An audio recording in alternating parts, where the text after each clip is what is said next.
2 minutos y 14 segundos después del primer evento sísmico, un segundo evento que mide 4.2 en la escala de Richter, 250 veces más grande que el primero, se registra en los sismógrafos de todo el norte de Europa y se detecta hasta en Alaska.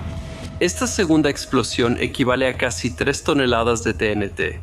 El primer evento es una reacción química, pero no es la última que causa la muerte de los marineros en el Kursk.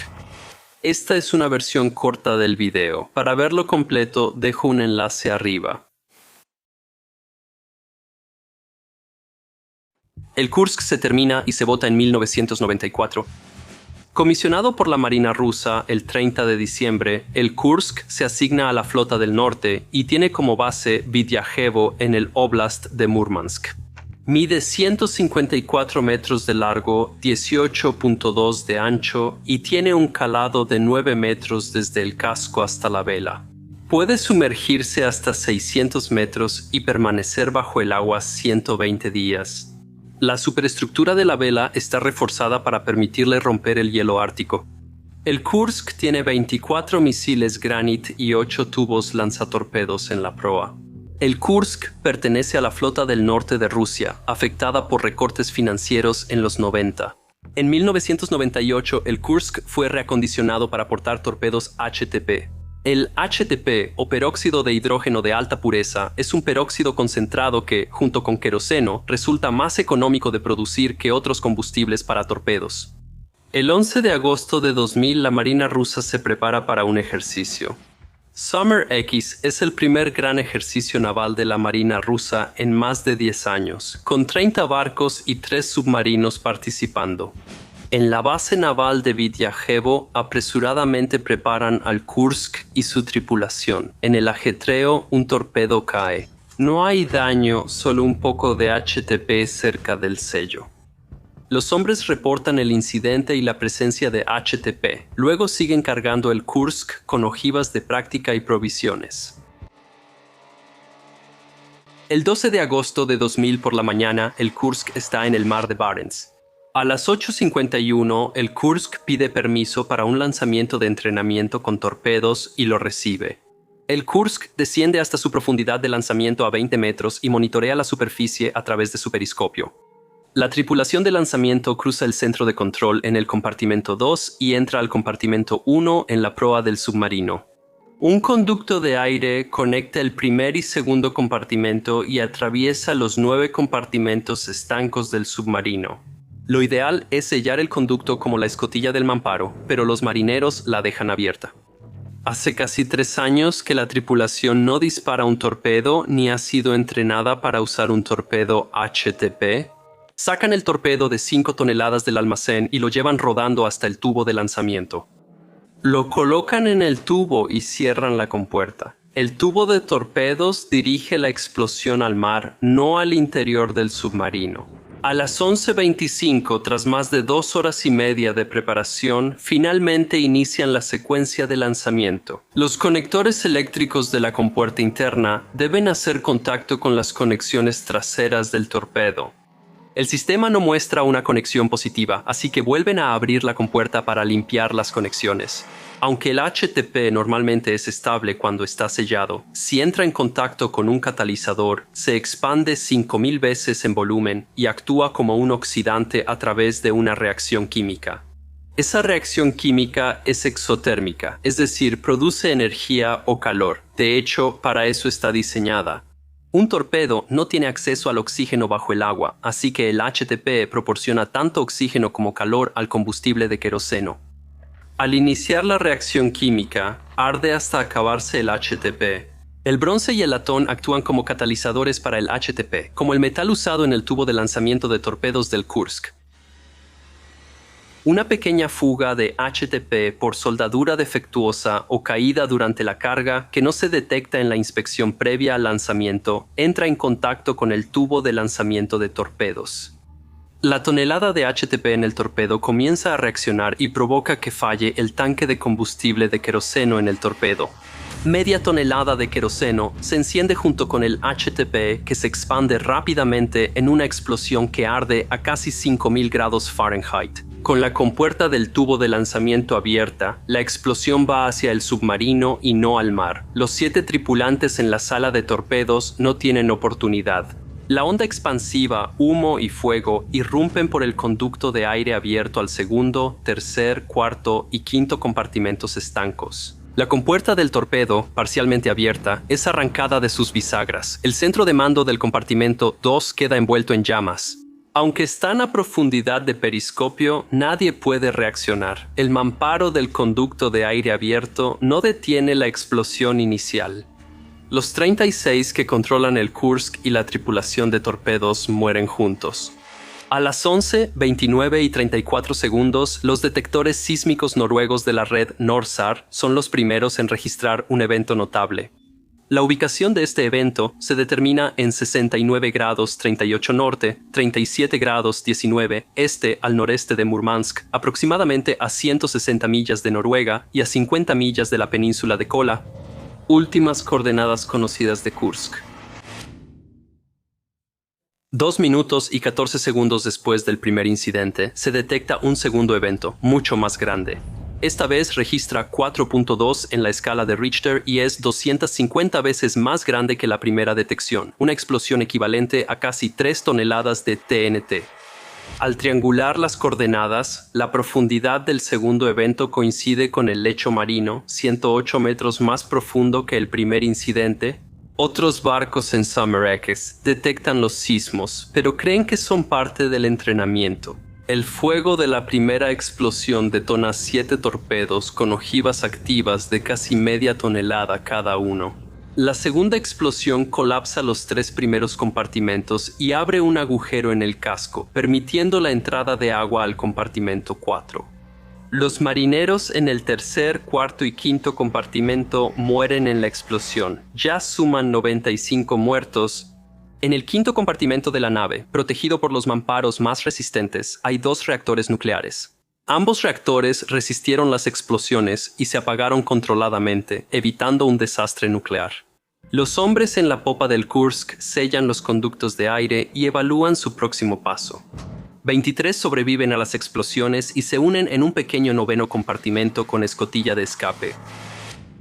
El teniente de navío Dmitry Kalishnikov, jefe de turbinas del 7º departamento, es uno de 3 oficiales sobrevivientes de su rango. Se espera que el Kursk salga a la superficie y haga contacto a las 13:30 pasa este tiempo y nadie se preocupa de inmediato. No es inusual que el equipo de comunicación falle, es relativamente común. El almirante Popov envía un helicóptero desde el acorazado Piotr Boliki para buscar al Kursk en el punto donde debía emerger. El oficial de guardia de la Flota del Norte informa al capitán Tislenko, encargado de búsqueda y rescate, que esté listo para recibir órdenes. En la parte superior del compartimiento 7 del Kursk hay una boya de rescate.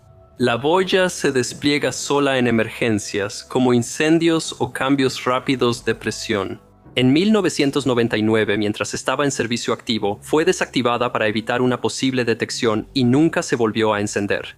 En el noveno compartimiento, los hombres enfrentan una decisión difícil. Hay una escotilla de escape que pueden abrir para nadar a la superficie. Tienen capuchas de rescate que les darán suficiente aire para nadar los 100 metros hasta la superficie.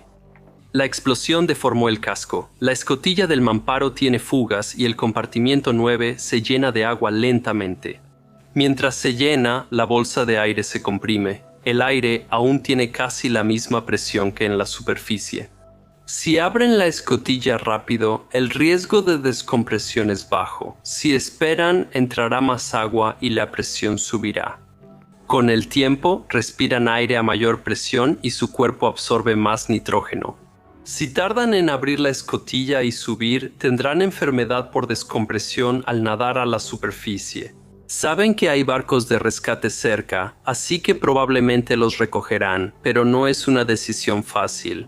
Al abrir la escotilla, sellarán su destino. Si la esclusa está inundada, el noveno compartimento también se inundará. Si los marineros heridos logran salir por la escotilla y pueden nadar a la superficie, el agua helada del mar de Barents solo les permitiría sobrevivir hasta 1 hora. Buscar personas en el océano es como hallar una aguja en un pajar. Los reactores nucleares alimentan el sistema de aire y calefacción, ahora apagado. El noveno compartimiento se llena de dióxido de carbono y baja la temperatura. Es una decisión casi imposible. Nadar a la superficie, dejando a tus colegas heridos luchar por su vida, o esperar el rescate antes de que el compartimiento se llene de agua o dióxido de carbono. Actualmente, los marineros cuentan con respiradores de emergencia. Al exhalar, el dióxido de carbono y vapor de agua de su aliento reaccionan con el químico. El superóxido de potasio capta dióxido de carbono y libera oxígeno. Tras la reacción química, el superóxido de potasio se consume y los cartuchos deben reemplazarse. Los hombres tienen un suministro limitado de cartuchos, sin embargo, deciden esperar a ser rescatados. A las 22:30, la Flota del Norte declara emergencia y cancela el ejercicio de entrenamiento. Dentro del submarino, los cartuchos de los respiradores de los hombres empiezan a agotarse. El teniente de navío Kalashnikov y otros dos comienzan a intercambiar los cartuchos en el sistema de respiradores. El compartimiento sigue llenándose de agua y está totalmente oscuro. Un hombre pierde el equilibrio y cae al agua helada con un cartucho de superóxido de potasio. El superóxido de potasio es tan reactivo como el peróxido de hidrógeno que causó la primera explosión. Al sumergirse el cartucho en agua aceitosa, ocurre una explosión química y un incendio inmediato, dejando marcas de quemadura sobre la línea de flotación en las paredes del compartimiento. El abdomen de Kalashnikov es quemado por ácido, dejando sus órganos expuestos. La explosión arranca la carne de su cabeza y cuello. Los demás se sumergen para huir de las llamas y químicos que queman su piel. Los humanos necesitan al menos 19.5% de oxígeno para sobrevivir. La llama se apaga rápido, pero al salir los hombres, el oxígeno ya fue consumido por el fuego. La reacción que les dio vida ahora se la ha quitado.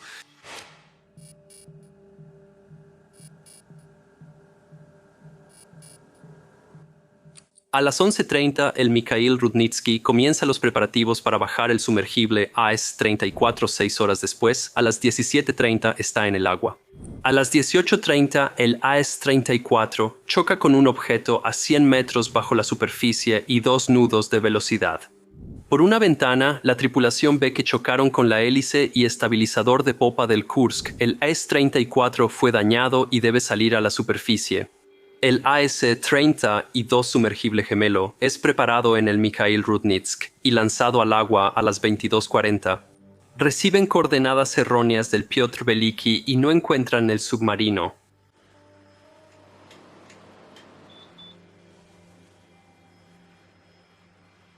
A las 1 de la mañana del lunes 14 de agosto, el AS-32 vuelve a la superficie.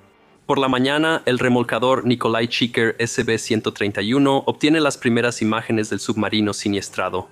Con cámaras de aguas profundas, se observan daños graves de proa a popa en el submarino. El Kursk está inclinado 25 grados y inclinado entre 5 y 7 grados en la proa. La proa se ha incrustado en el lecho marino de arcilla por unos 22 metros a una profundidad de 108 metros. También informan que el periscopio está levantado. El 19 de agosto, una semana tras el hundimiento, arriba un barco noruego con un submarino de rescate británico, LR-5. Aunque Rusia aceptó ayuda extranjera, aún hay restricciones para los buzos noruegos. Se les permite trabajar únicamente en la misma escotilla de escape a la que los sumergibles están intentando conectarse, la que está en el 9º compartimiento hacia la popa. También se les permite operar la válvula de control de aire en la esclusa de rescate. Cuando logran acceder a la esclusa de rescate el 21 de agosto, 10 días después de los incidentes, está lleno de agua. Al abrir la escotilla interior, una bolsa de aire sale del 9º compartimiento. Bajan una cámara y ven los cuerpos de 23 marineros. 2 empresas holandesas, Smiths International y Mammoet, son contratadas para levantar el Kursk. Esta es la operación más grande de su tipo, con un costo estimado de $65 millones. Por el peligro de los torpedos HTP, la Marina rusa ordena retirarlos del servicio. Rusia participa en ejercicios de búsqueda y rescate de la OTAN desde 2011. La Marina rusa ahora entrena el doble de buzos de aguas profundas al año, pasando de 20 a 40.